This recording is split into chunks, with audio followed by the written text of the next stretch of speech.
함께 한번 기도하겠습니다.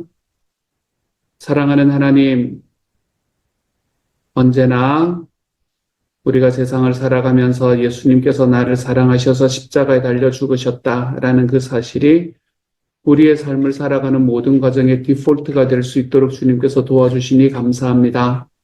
사랑하는 주님, 그것을 알고 하나님 앞에 걸어가는 삶의 과정들마다 하나님께서 우리의 삶에 주님의 그 사랑의 능력을 날마다 베풀어 주심을 또한 느끼고 경험하게 해주시니 감사합니다. 하나님, 삶이 어려울 때마다 또는 삶이 기쁠 때마다 하나님 그 모든 순간에 주님께서 함께 계셔 주십니다. 사랑하는 주님, 그렇기에 우리가 하나님 날마다 이웃을 사랑하고 나아가는데 어려움이 없도록 주님 도와주옵소서. 주님이 나를 사랑하셨으니 나도 사랑하며 걸어간다.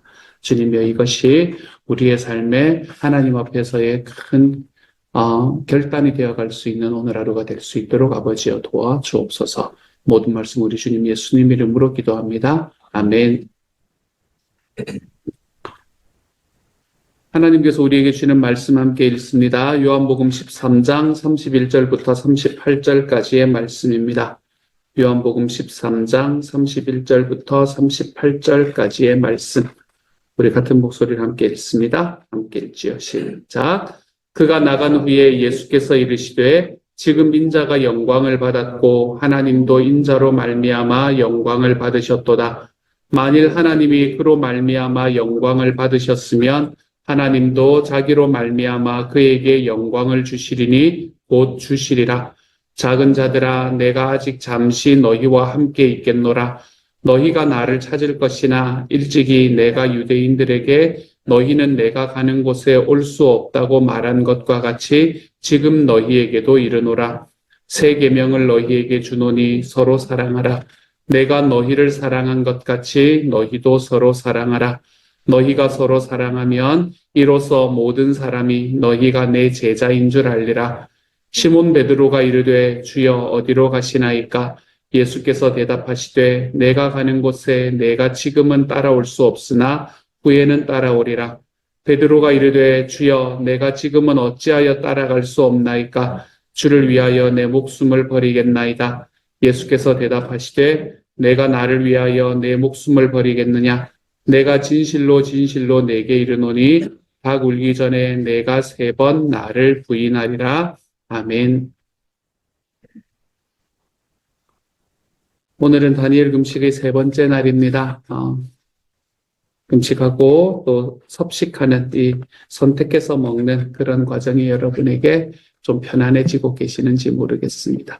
여러분의 삶의 몸의 즐거움들을 좀 내려놓고 우리 하나님을 찾는 시간들이 여러분에게 조금 익숙해지고 있는지 모르겠습니다. 3번째 날입니다. 우리가 가장 힘든 날 중에 하나입니다. 제3일 비움 뒤의 채움. 내가 궁핍해서 이렇게 말하는 것이 아닙니다. 나는 어떤 처지에서도 스스로 만족하는 법을 배웠습니다. 나는 비천하게 살 줄도 알고 풍족하게 살 줄도 압니다. 배부르거나 굶주리거나 풍족하거나 궁핍하거나 그 어떤 경우에도 적응할 수 있는 비결을 배웠습니다. 나에게 능력을 주시는 분 안에서 나는 모든 것을 할 수 있습니다. 빌립보서 4장 11절부터 13절 말씀. 우리 집은 월요일과 화요일마다 부엌, 화장실, 각 방의 쓰레기통을 깨끗이 비웁니다. 각기 그 다음 날 아침 일찍 쓰레기차가 오기 때문입니다. 일주일에 이틀 밤, 그렇게 쓰레기통은 한 주간의 찌꺼기를 비우고 잠시 쉽니다. 이런 비움과 쉼 없이 계속 쓰레기통을 사용하게 되면 어떻게 될까요? 용량 초과로 집안 전체가 쓰레기통이 되어버릴지도 모릅니다. 사람 몸도 마찬가지입니다. 아침을 뜻하는 영어 단어 breakfast는 break fast의 합성어입니다. 지난밤의 금식을 깨는 것이 바로 아침 식사란 뜻입니다. 위장은 밤새 쉬고 나서야 비로소 아침을 소화할 능력을 얻습니다. 만약 쉼 없이 음식을 소화하려 한다면 우리 몸은 곧 고장이 날 것입니다. 사실 현대 병은 안 먹어서가 아니라 너무 많이 먹어서 생기는 병들이 많습니다. 캘리포니아 대학의 리처드 윈드러치 박사는 원하는 것을 언제나 먹을 수 있었던 쥐보다 자주 금식을 시켰던 쥐가 더 건강하게 오래 산다는 실험 결과를 보고했습니다. 인류가 먹을 것이 풍부해진 것은 얼마 되지 않았습니다. 우리나라도 불과 100여 년 전만 해도 새끼를 배불리 먹는다는 것은 일상은 아니었습니다. 추위와 기근을 견뎌내야만 했던 우리 조상들에게 공복 시 배에서 나는 꼬르륵 소리는 친근한 것이었습니다. 지금은 이 꼬르륵 소리를 들어본 적이 얼마나 오래되었는지. 이 소리는 시트루인이라는 생명 유전자가 활성화될 때 나는 소리입니다.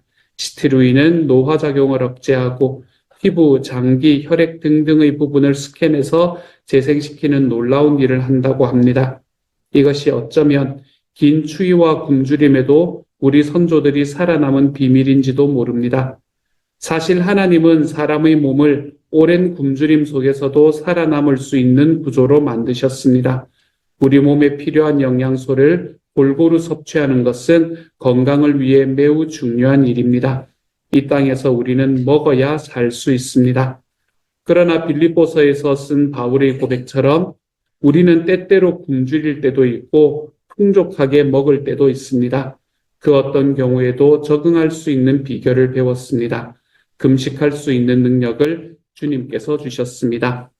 적당한 금식이 우리 몸에 유익하지만 기도 없는 금식은 금식이 아니라 다이어트입니다. 혹은 그냥 굶주림일 뿐입니다. 지구 한쪽에서는 식량의 과다 생산으로 폐기 처분까지 하는데 반대편에서는 식량의 부족으로 10세 미만의 어린아이들이 5초마다 굶어 죽어가는 이상한 세상에 우리는 살고 있습니다. 그동안 우리는 너무 많이 먹었습니다. 소금, 설탕, 각종 조미료, 카페인, 술, 담배 등등에 중독되어 있는 몸을 잠시라도 쉬게 합시다. 그리고 기억합시다. 지구 반대편에서는 아직도 먹을 것이 없어서 굶어 죽어가는 사람들이 있다는 것을, 그 사람들에게 빵과 복음을 전하는 선교사님들이 계시다는 것을 오르륵 소리를 들을 때마다 이들을 기억하며 기도합시다. 우리의 비움이 그들을 채웁니다. 다시 채우기 위해서는 비우는 것부터 시작해야 합니다. 기억하기입니다. 셋째 날이 고비입니다. 오늘 많은 양의 물을 마시기를 바랍니다. 물을 많은 양을 마시시고요. 평소 때 찬양과 경배 음악을 자주 듣고 틀어놓으시기를 바랍니다. 그리고 몸에 에너지가 빠져나가지 않도록 쉬는 시간을 정해 놓으시며 여러분의 금식을 해 나가시기를 바랍니다. 찬양과 기도의 시간은 다 여러분에게 새로운 에너지를 줄 것입니다. 그리고 오늘부터 시작해서 천천히 체중이 준다라는 것을 느낄 수 있게 될 겁니다. 그리고는 전어를 써보십시오. 다음 질문에 대한 여러분의 생각을 기록해 보십시오. 금식이 주는 영적인 유익과 더불어 육신적인 유익은 무엇인가? 한번 적어보시기를 바랍니다. 내 삶에 비워야만 채워지는 삶의 영역이 있는가? 한번 적어보시기 바랍니다. 너무 가득하게 채워져 있어서 내가 비워져야만 채워질 수 있는 삶의 영역이 있는가? 한번 적어보시고, 하나님이 여러분에게 주신 꿈이 무엇인가? 한번 적어보시고, 그리고 금식하는 중이므로 성령의 열매 중에 인내와 절제를 한번 묵상해 보시기를 바랍니다. 내가 하나님 앞에 이것을 이번에는 하지 않겠습니다 라고 선택한 그것을 인내하고 절제하는 일은 나에게 하나님 예수님의 어떤 성품을 담게 하는가 라는 것을 한번 묵상해 보시면 좋겠습니다. 오늘 내용에도 나와 있지만 오늘의 기도 포커스는 목장 혹은 개인적으로 구원하는 선교사님을 위해서 기도하는 시간입니다. 그리고 나의 삶을 향한 하나님의 인도하심을 한번 구해보는 시간입니다. 특별히 오늘 목장의 선교사님을 위해서 여러분 간절히 한번 기도해 보시고 우리 선교사님이 어떤 기도 제목을 가지고 있는가라는 것 다시 한번 확인해 보시고 그리고 선교사님을 위한 우리의 기도가 조금 더 뜨거워질 수 있는 시간이 되면 좋겠습니다. 이게 오늘 다니엘 금식 3번째 날을 지나가면서 우리가 같이 할 내용이 되겠습니다. 오늘의 말씀을 간단히 나누겠습니다. 제가 어제 우리가 함께 나누었던 묵상에서 지금 예수님께서 마지막 만찬을 하고 계신다라고 이야기를 했고 이 마지막 만찬은 마치 가룟 유다를 위해서 준비한 것이 아닌가라는 생각이 든다라고 말씀을 드렸습니다. 물론 그렇지 않을 수도 있습니다. 정확지는 않지만 다만 가룟 유다를 향한 좀 특별한 메시지가 있는 것이다 라고 생각하고 23장 전체를 보면 이 메시지의 패턴이 무엇인지가 보이게 되는 것 같기 때문에 그렇게 말씀드렸습니다. 가령 이런 겁니다. 가룟 유다가 여러분 예수님을 왜 배반했을까요? 가룟 유다가 예수님을 배반한 이유가 무엇일까요? 단순히 악한 생각이 들어와서 그랬겠습니까? 그럴 수도 있습니다. 만약에 그렇다면 왜 악한 생각이 들어오게 되었을까요? 그것은 그가 평소에 생각하던 생각의 습관 때문이다 라고 이야기할 수 있습니다. 그러면 그가 평소에 생각하던 생각의 습관은 무엇일까요? 우리가 가룟 유다에 대해서 조금만 분석을 해보면 우리는 가룟 유다가 그냥 자기의 탐욕에 가득 찬 욕심쟁이다 이렇게 이야기하기는 조금 어려운 것 같습니다. 성경은 그냥 가룟 유다가 다른 거 다 모르겠고 그냥 나의 욕심에만 가득한 욕심쟁이다라고 이야기하고 있는 것은 아닌 것 같습니다. 사실 그는 합리적인 생각으로 꽉 찬 인물이었다라고 이야기해도 큰 무리가 없을 것 같아요. 한 여인이 와서 예수님 앞에 자기의 CD를 다 향유가 CD라 그랬잖아요. CD를 탁 털어가지고 예수님 앞에 한 방에 딱 내어놓을 때 낭비할 때 그때 야 저렇게 낭비하는 게 무슨 의미가 있는가. 저거 더 잘 쓰일 수 있었을 텐데 라고 이야기하는 그런 합리적인 생각으로 꽉 차 있는 인물이었습니다. 성경에는 나오지 않지만 많은 학자들이 이야기하고 있는 것처럼 어쩌면 가룟 유다가 예수님을 따르고 있는 그 목적이 자기 민족의 해방이었을지도 모르는 일입니다. 가룟 유다는 민족의 해방을 위해서 힘썼다라고 많은 학자들은 이야기하고 있으니까요. 이방인이나 다른 종교 사람들에 대한 배척, 그리고 유대인의 우월성, 즉 선민사상으로 꽉 차 있는 인물이었는지도 모르겠습니다. 그렇기 때문에 자기 나라가 구원받는 것, 자기 나라가 회복되는 것이 다른 어떤 것보다 중요했던 사람인지도 모릅니다. 사실 그때 가룟 유다만 그랬던 게 아니라 보통의 사람들이 다 그랬었거든요. 특별한 상황들을 제외하고는 말입니다. 그리고 자기의 그런 생각을 아마 예수님께서 실현해 주실 거다라고 생각하고 그분을 따랐다라고 생각하면 어떨까요? 자기가 생각하는 민족의 독립을, 자기 민족의 구원을 예수님께서 실현해 주시겠다라는 그 생각을 딱 가지고 예수님을 믿고 따랐다면 어떨까요? 그런데 예수님을 가만히 바라보니까 자기가 생각하는 것과는 완전히 다른 길로 가고 있는 겁니다. 자기가 생각하는 길과는 전혀 다른 방향으로 가셨습니다. 그랬다면 어떨까요? 그 마음에 어떤 일이 일어나게 되었을까요? 여러분 어렴풋이 이 배반의 싹이 움트고 있는 기운이 보이지 않습니까? 이거 해야 되는데, 이거 반드시 해야 되는 일인데 저 사람은 그 길로 가지 않는다라는 것을 바라볼 때 배반에 대한 싹이 그 마음에 꿈틀꿈틀하는 게 보이지 않으십니까?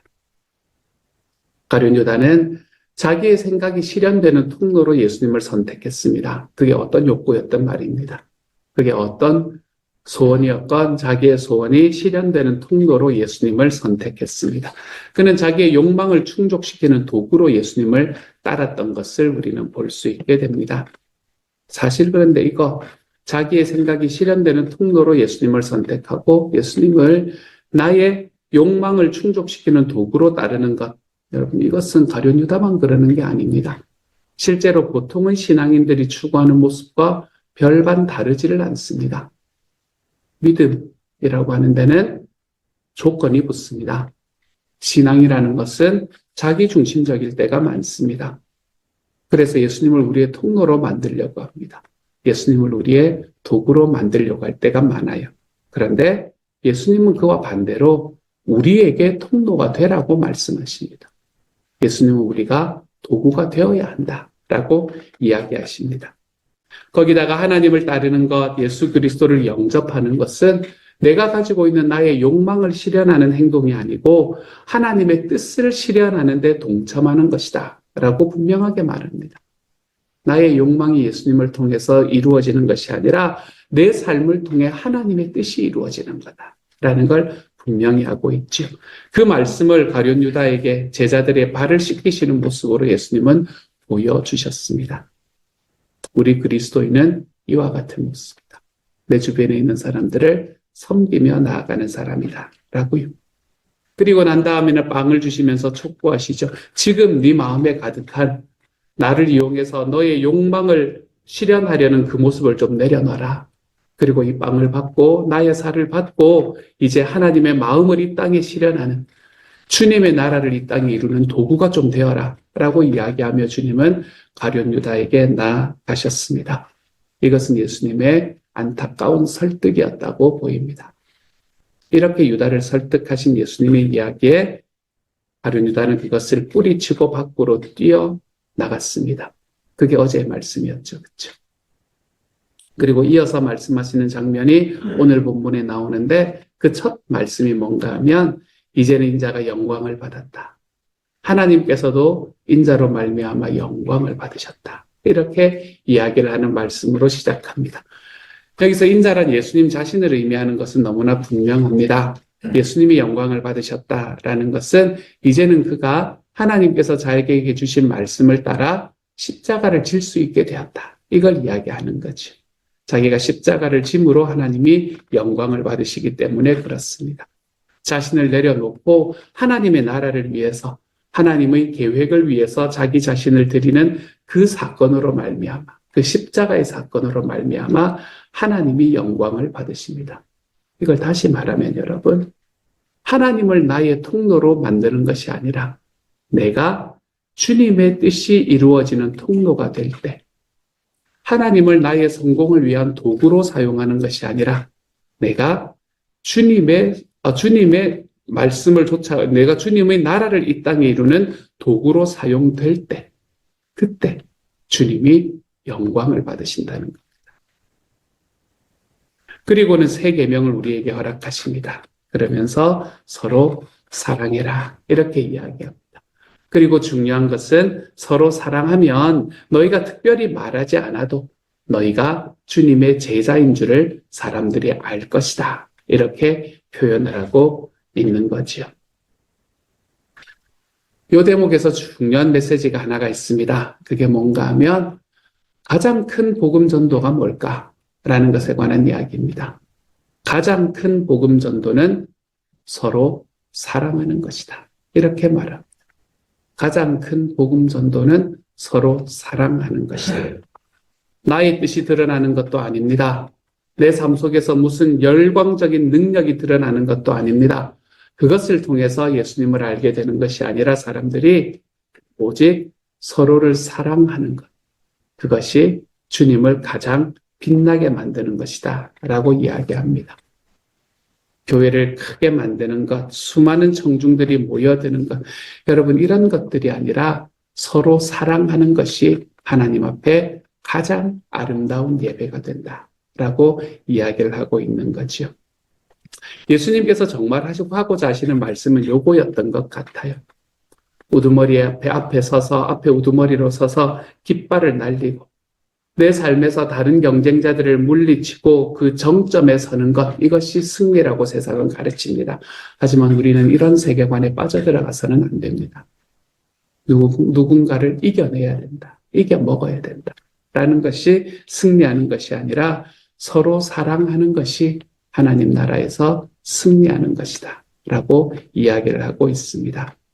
하나님 나라는 이 세상에 있는 악을 다 쓸어버리는 것, 이 세상에 있는 이 세상에 있는 사람들에게 어떤 교리를 주입시키는가라는 이런 것보다 하나님의 나라는 서로 사랑하는 것으로 세워진다라고 이야기를 하고 있는 거죠. 사랑하는 여러분, 오늘도 우리는 세상에 나갑니다. 그렇죠? 오늘도 세상에 나가서 살아가야 합니다. 주님께서 허락하신 나의 삶의 자리로 나아가는 겁니다. 여러분, 우리가 주님께서 살아가라고 명령하신 그 삶의 자리는 비교하라고 보내신 자리가 아닙니다. 비교하지 마십시오, 여러분. 비교해서 교만하고 비교해서 낙담하지 마십시오. 싸우라고 보내신 자리도 아닙니다.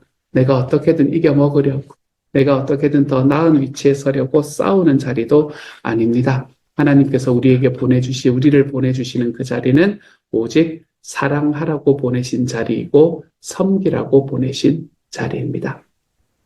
왜냐하면 사랑이 가장 큰 승리이기 때문에 그렇습니다.